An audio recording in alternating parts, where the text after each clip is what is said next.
Study visa ਦੇ ਮੁੱਦੇ ਤੇ ਮੈਂ ਬਣਾਂਗਾ ਤੁਹਾਡੀ ਆਵਾਜ਼। ਕੰਸਲਟੈਂਟ ਨੂੰ ਪੁੱਛਾਂਗੇ ਸਿੱਧੇ ਸਵਾਲ ਤੇ ਤੁਹਾਨੂੰ ਮਿਲਣਗੇ ਤੁਹਾਡੇ ਸਵਾਲਾਂ ਦੇ ਜਵਾਬ। ਸਵਾਗਤ ਹੈ ਜੀ ਸਾਰਿਆਂ ਦਾ। ਅੱਜ ਦੇ ਸ਼ੋਅ ਦੇ ਵਿੱਚ ਗੱਲ ਕਰਾਂਗੇ ਕੈਨੇਡਾ ਤੋਂ ਜਿਨ੍ਹਾਂ ਨੂੰ ਰੀਸੈਂਟਲੀ ਰਿਫਿਊਜ਼ਲ ਆਈ ਹੈ ਉਹਨਾਂ ਵਾਸਤੇ ਪ੍ਰੈਜ਼ੈਂਟ ਸਰਕਮਸਟੈਂਸਿਸ ਦੇ ਵਿੱਚ ਕਿਹੜੀਆਂ ਆਪਸ਼ਨਸ ਬਚਦੀਆਂ ਨੇ, ਕਿਹੜੀਆਂ ਬੈਸਟ ਆਪਸ਼ਨਸ ਬਚਦੀਆਂ ਨੇ।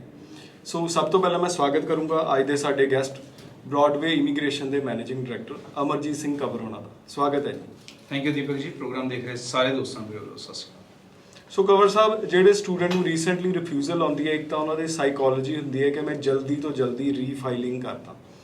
ਤੁਸੀਂ ਐਜ਼ ਐਨ ਐਕਸਪਰਟ ਕੀ ਸਲਾਹ ਦਿੰਦੇ ਹੋ ਪ੍ਰੈਜ਼ੈਂਟ ਸਰਕਮਸਟੈਂਸਿਸ 'ਚ ਕਿਸ ਤਰੀਕੇ ਦੀ ਅਪਰੋਚ ਨਾਲ ਅੱਗੇ ਵਧਣਾ ਚਾਹੀਦਾ?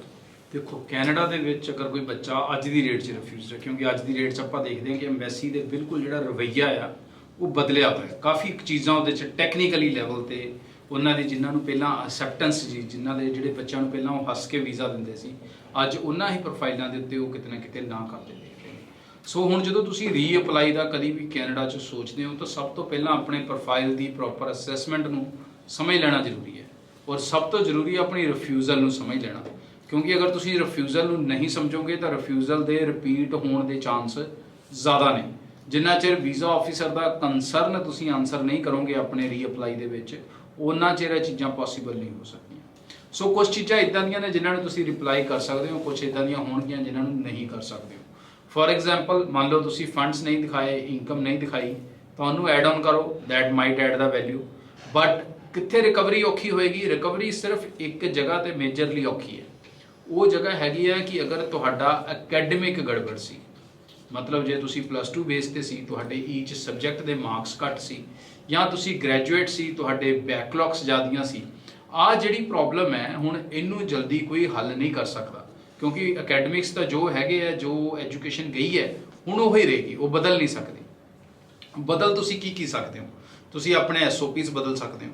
ਤੁਸੀਂ ਲੋਡ ਪੈਣ ਤੇ ਜੇ ਕੋਰਸ ਰੈਲੇਵੈਂਟ ਨਹੀਂਗਾ ਤੁਸੀਂ ਕੋਰਸ ਬਦਲ ਸਕਦੇ ਹੋ, ਲੋਡ ਪੇ ਕਾਲਜ ਵੀ ਬਦਲ ਸਕਦੇ ਹੋ। ਇੱਦਾਂ ਦੀਆਂ ਚੀਜ਼ਾਂ ਤੁਸੀਂ ਬਦਲ ਸਕਦੇ ਹੋ। ਫੰਡ ਨਹੀਂ ਦਿਖਾਏ ਸੀ, ਫੰਡ ਦਿਖਾ ਸਕਦੇ ਹੋ। ਇਨਕਮ ਨਹੀਂ ਦਿਖਾਈ ਸੀ, ਇਨਕਮ ਦਿਖਾ ਸਕਦੇ ਹੋ। ਬਟ ਮੇਜਰਲੀ ਕੈਨੇਡਾ ਦੇ ਵਿੱਚ ਇਸੇ ਲਈ ਆਪਾਂ ਰਿਫਿਊਜ਼ਲ ਤੋਂ ਬਾਅਦ ਅਕਸਰ ਵੀਜ਼ੇ ਦੇਖਦੇ ਹਾਂ, ਔਰ ਬਹੁਤ ਖੂਬਸੂਰਤੀ ਹੈ ਕਿ ਤੁਸੀਂ ਉੱਥੇ ਵੀਜ਼ੇ ਆਰਾਮ ਨਾਲ ਹਾਸਲ ਕਰ ਸਕਦੇ ਹੋ ਔਰ ਰਿਫਿਊਜ਼ਲ ਤੋਂ ਬਾਅਦ ਵੀ ਕਰ ਸਕਦੇ ਹੋ।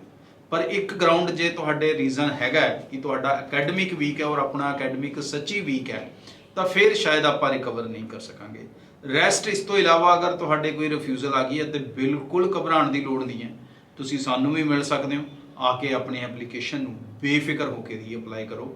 ਕੈਨੇਡਾ 'ਚ ਆਪਣੇ ਕੇਸ ਨੂੰ ਦੁਬਾਰਾ ਜਿੱਤਣਾ ਕੋਈ ਔਖਾ ਨਹੀਂ। ਸੋ ਕੰਵਰ ਸਾਹਿਬ, ਤੁਹਾਡੇ ਕੋਲ ਰਿਫਿਊਜ਼ਲ ਵਾਲੇ ਕੇਸ ਵੀ ਬਹੁਤ ਆਉਂਦੇ ਨੇ।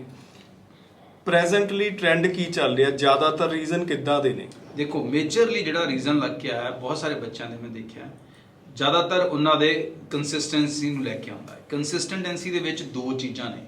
ਕਈਆਂ ਨੂੰ ਫੰਡਾਂ ਦੇ ਕਾਰਨ ਕੀ ਆ ਰਿਹਾ, ਕਿਉਂਕਿ ਬਹੁਤ ਸਾਰੀਆਂ ਕੰਪਨੀਆਂ ਕੀ ਕਰਦੀਆਂ ਨੇ, ਜਾਂ ਛੋਟੇ ਏਜੰਟ ਕੀ ਕਰਦੇ ਨੇ, ਜਾਂ ਈਵਨ ਕਈ ਵੱਡੇ ਨਾਮ ਪਰ ਏਜੰਟ ਜਿਹੜੇ ਫ੍ਰੀ 'ਚ ਫਾਈਲਾਂ ਲਾਉਂਦੇ ਨੇ ਉਹ ਵੀ ਕਰਦੇ ਨੇ ਕਿ SDS ਕੇਸ ਹੈ, ਫੰਡ ਦਿਖਾਉਣ ਦੀ ਲੋੜ ਹੀ ਨਹੀਂ।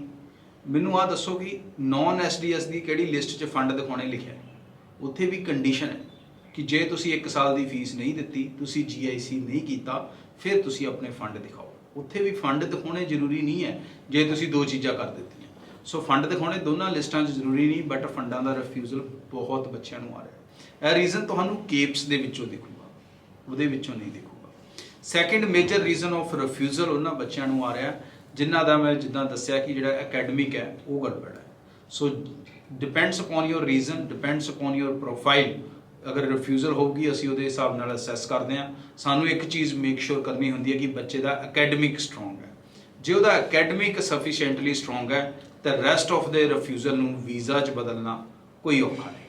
ਸੋ ਸਟੂਡੈਂਟਸ ਰਿਫਿਊਜ਼ਲ ਨੂੰ ਸਮਝਣਾ ਬਹੁਤ ਜ਼ਰੂਰੀ ਹੈ। ਕਈ ਵਾਰੀ ਆਪਾਂ ਆਪਣੇ ਲੈਵਲ ਤੇ ਰਿਫਿਊਜ਼ਲ ਨੂੰ ਨਹੀਂ ਸਮਝ ਸਕਦੇ। ਐਕਸਪਰਟ ਦੀ ਸਲਾਹ ਲੈਣ ਚ ਕੋਈ ਹਿਚਕ ਨਹੀਂ ਹੋਣੀ ਚਾਹੀਦੀ। ਤੁਸੀਂ 90238 90238 ਤੇ ਕਾਲ ਕਰਕੇ ਅਪਾਇੰਟਮੈਂਟ ਬਣਾ ਕੇ ਮਿਲ ਵੀ ਸਕਦੇ ਹੋ। ਬਹੁਤ ਬਹੁਤ ਧੰਨਵਾਦ।